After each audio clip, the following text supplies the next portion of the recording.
It finally got too tough for Sammy. He left home. Oh, he came in once in a while, all long and lean looking, but he never was the same friendly cat anymore. He was nervous and he wouldn't let anyone pet him. He'd gobble down his milk and then scoot for the timber.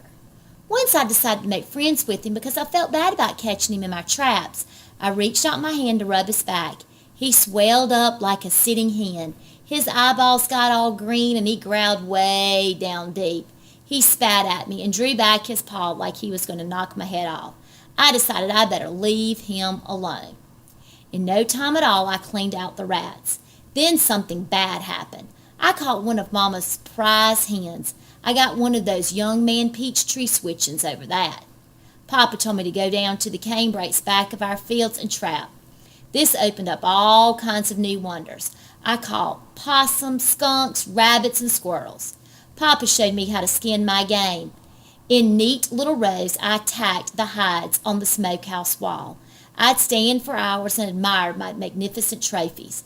There was only one thing wrong. I didn't have a big coonskin to add to my collection. I couldn't trap old Mr. Ringtail. He was too smart for me. He'd steal the bait from the trap, spring the triggers, and sometimes even turn them over. Once I found a small stick standing upright in one of my traps. I showed it to Papa. He laughed and said the stick must have fallen from a tree. It made no difference what Papa said. I was firmly convinced that a smart old coon had deliberately poked that stick in my trap. The traps helped my dog wanting considerably, but like a new toy, the newness wore off and I was right back where I started from. Only this time it was worse, much worse. I had been exposed to the feel of wildlife. I started pestering Mama again. She said, "Oh, no, not that again. I thought you'd be satisfied with the traps. No, Billy, I don't want to hear any more about hams." I knew Mama meant what she said. This broke my heart. I decided I'd leave home. I sneaked out a quart jar of peaches, some cold cornbread, and a few onions and started up the hollow back of our house. I had it all figured out. I'd go away off to some big town, get 100 dogs, and bring them all back with me. I made it all right until I heard a timber wolf howl. This stopped my home leaving. When the hunting season opened that fall, something happened that was almost more than I could stand. I was lying in bed one night trying to figure out a way I could get some dogs when I heard the deep bang of a coonhound. I got up and opened my window. It came again.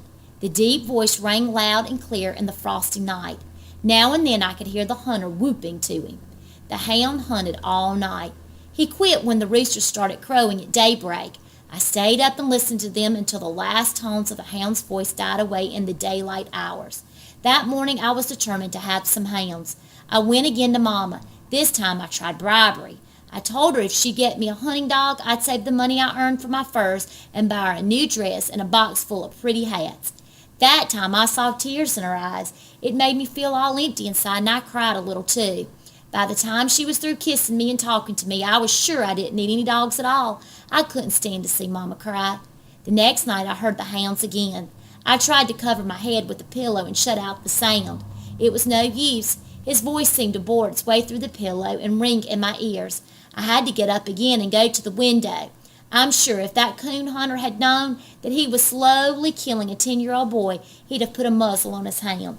Sleep was out of the question. Even on nights when I couldn't hear the hound, I couldn't sleep. I was afraid if I did it again, he'd come and I'd miss hearing him. By the time hunting season was over, I was a nervous wreck. My eyes were red and bloodshot. I had lost weight and I was thin as a beanpole. Mama checked me over. She looked at my tongue and turned back one of my eyelids. If I didn't know better, I'd swear you weren't sleeping well. Are you? Why, Mama, I go to bed, don't I? What does a boy go to bed for if it isn't to sleep? By the little wrinkles that bunched up on her forehead, I could tell that Mama wasn't satisfied. Papa came in during one of those inspections. Mama told him she was worried about my health. "Ah," he said, "there's nothing wrong with him. It's just because he's cooped up all winter. A boy needs sunshine and exercise. He's almost 11 now, and I'm going to let him help me in the fields this summer. That will put the muscles back in him." I thought this was wonderful. I'd finally grown up to be a man. I was going to help Papa with the farm.